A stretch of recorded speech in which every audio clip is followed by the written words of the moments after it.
Сегодня в стенах РИА Новости мы проводим круглый стол на тему «Место Южной Осетии в глобальном мире, реалии и перспективе». Тема Южной Осетии звучит активно в медиапространстве и в политическом пространстве последние 2 года в связи с событиями, которые произошли на Кавказе и получили название «Пятидневной войны». Был период тишины, и 2 с лишним года назад все взорвалось, и события по нарастающей начали менять международную повестку дня. Почему я вот так резко перешел к теме международной повестки дня с локального вроде бы конфликта грузино-юго-осетинского и грузино-абхазского? Потому что то, что произошло в 2008 году, является следствием событий, которые происходят в мире последние 15-20 лет. Некоторые называют это крушением модели мира, заложенной Ливадийской конференцией, Ялтинской конференцией, когда страны-победители нарисовали новую картину мира. Некоторые называют это кризисом начала века традиционным. Подобные события ведь происходили, кризисные явления происходили в начале 20 века. Но, наверное, можно разные формулировки использовать, разные эпитеты, но мы понимаем, что все волнуется и трясется именно потому, что действующая система пришла в негодность. Она изжила себя и выливается в такие конфликты, как конфликты в Южной Осетии, Абхазии, Косово и ряде других точек мира. И, наверное, поэтому необходимо рассматривать юго-осетинскую проблему не с точки зрения урегулирования конфликта, превращения его из стадии замороженного и превращения полупризнанного государства в государство, полноценно признанное международным сообществом, а рассматривать эту ситуацию как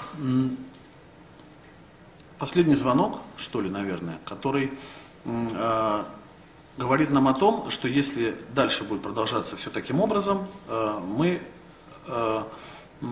придем к совершенно иному миру. Вот я на одном мероприятии недавно услышал от серьезного российского политика из Государственной Думы, причастного к принятию довольно серьезных решений, что рисуется модель мира, состоящего из 400-500 государств. Вот если мы к этому стремимся, то, конечно, хорошее начало было положено в 2008 году. Для того, чтобы Южная Осетия заняла достойное место в мире, она в первую очередь должна в кратчайшие сроки решить те реальные проблемы, которые есть перед ней, и, естественно, состояться как независимое, нормальное, эффективно функционирующее демократическое государство. Ну, то, что в Южной Осетии сегодня тяжелая политическая и социально-экономическая ситуация, это ни для кого не секрет. Об этом, значит, и мы открыто говорим, об этом, значит, и за пределами Южной Осетии открыто говорим. Это общеизвестный факт. Да настолько общеизвестный факт, что дошло до того, что ряд уже политиков, политологов, журналистов, в том числе и из России, кстати, начали рассуждать на тему, что Южная Осетия это несостоятельное государственное образование, это образование, которое никто никогда из более-менее серьезных государств не признает, что оно политически, экономически несостоятельно. Ну, я считаю, что это абсолютно необоснованный вывод, потому что, во-первых, давайте не будем путать 2 принципиальных понятия. Значит, первое это несостоятельность государства как таковая, и вторая неэффективность действий властных структур. Это 2 разных понятия, из одного отнюдь не вытекает второе. Прекрасно мы знаем, что в истории любого государства есть периоды, когда, значит, власть более эффективна, когда менее эффективна. Однако это не может служить достаточной причиной для того, чтобы то или иное государство объявлять несостоятельным. Есть второе, имеет место в Южной Осетии, есть определенная неэффективность действий юго-осетинских властей, но из этого абсолютно не следует то, что Южную Осетию можно считать несостоятельным государством. Ведь на самом деле проблема-то заключается в чем? Значит, не в том, что вот те политологи и журналисты, которые говорят о несостоятельности Южной Осетии как государства, не в том, что они называют реальные проблемы, эти реальные проблемы действительно есть в Южной Осетии. а в том, что они вот эту несостоятельность преподносят как некую уже предопределенность, исправить которую уже нет никаких шансов. На самом деле, несмотря на те тяжелые проблемы, которые есть, они все решаемые. Тем более, что для того, чтобы вот, объективно оценивать развитие государства, степень его несостоятельности, надо, видимо, проанализировать и оценить значит, специфику государственного устройства, в том числе и в Южной Осетии. И давайте вот недавно, месяц назад, чуть больше месяца назад, Южная Осетия отметила 20-летие провозглашения республики. Так вот, из этих 20 лет, 18 лет это были годы непрерывного конфликта, непрерывных войн.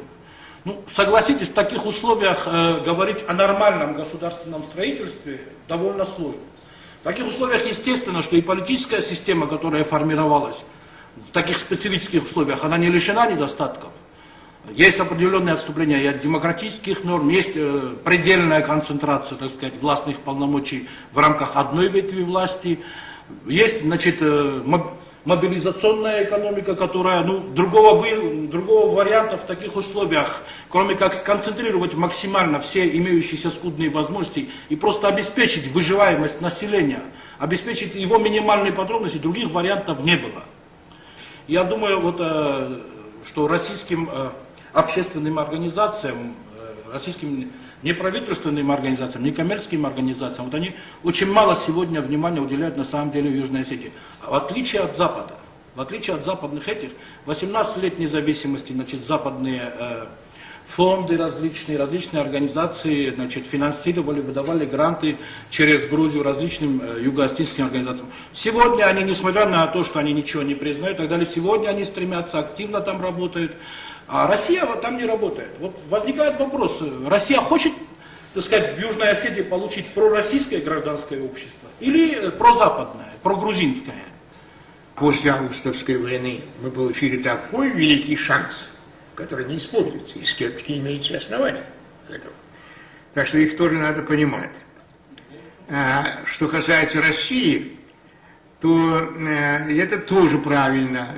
Ты говоришь, что вот за рубежом к этой проблеме больше внимания. Но под углом зрения того, как плоха Россия. Под углом зрения того, что Россия никак не может избавиться от своих имперских традиций. Под этим углом зрения освещается этот вопрос. И Россия равнодушна к этому так же, как она равнодушна ко всему. Как к себе тоже. Она не более равнодушна к нам, чем к себе. Да. Потому что вопрос стоит не столько в плане, вот как написано здесь, Южная Осетия в глобальном мире, сколько Южная Осетия в стратегическом раскладе мировых сил. Потому что Южная Осетия особое место должна занимать российских руководителей с точки зрения интересов, стратегических интересов на юге. Другие народы тоже неплохие, не хуже нас, конечно, никто. Но в силу целого ряда обстоятельств так сложилось, что Южная Осетия оказалась наиболее верной опорой российского, укрепления российских позиций. Никаких имперских амбиций нет. Даже в той мере, в какую нужно великому государству, у нее нет. Потому что дальше она свое влияние никуда не распространяет. А хотя бы закрепить свои позиции здесь. Вот на это тоже не хватает, как и на все остальное. Как и все остальное. Но для того, что самое главное, вот я возвращаюсь к тому интересу, к главному, что она должна состояться.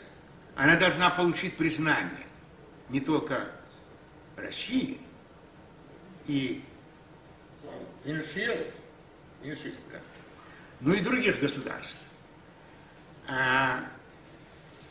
Но в этом направлении мы сами ничего не сделаем. Но здесь надо сказать, что после получения независимости это необходимо величайшее событие, достижение. Но этого мало, надо эту независимость закрепить и получить признание. Конечно, Соединенные Штаты нас не признали. Конечно, многие другие государства нас не признали.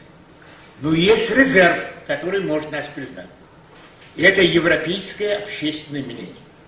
Потому что европейское общественное мнение сейчас формируется в большей степени антиамериканцев. Их теперь американцы раздражают. Когда была коммунистическая угроза, то, значит, американцы были щитом защиты Европы. Теперь они знают, что мы никому не угрожаем, и американцы им особенно не нужны. И в то же время навязываем свою волю, и они их раздражают. Но дело в том, что мы ничего не сделали для того, чтобы завоевать их на свою сторону. Потому что нужно вот прежде всего экономически решить проблему.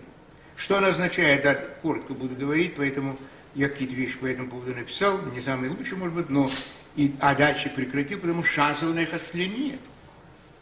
100 тысяч человек нужно, чтобы жил Василий.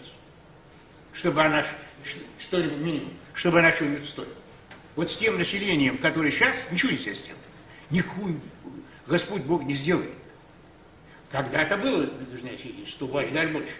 Вот и нужно, да, вот это нужно сделать. Но Южные осетины-то сами не вернулись обратно. Все остались там, где были. Никаких других тоже нету. И если людей нету, то без людей нигде ничего нельзя делать. В этом направлении ни руководство, ни мы все ничего особенного не делаем. Ждем море погоды. Российская помощь нас несколько избаловала. Вот осетины за это заслуживают критику. Давайте я с вами тоже этим поделюсь. Россия нас защитила, и теперь у нас есть дивиническое настроение, что вот Россия будет нам все делать. Да, ну Россия решила, а нам зачем заботиться о себе? А нас большой брат заботится, и все. Не следует сильно на это надеяться. Потому что Россия сама находится в не самом блестящем положении, а завтра будет хуже. Россия живет за счет нефти, газа, металла, леса. Теперь Россия хочет продавать пресную воду. То есть продавать, что есть, это не перспективное государство. И Россия завтра может оказаться в таком положении, что ей будет не до Южной Осетии.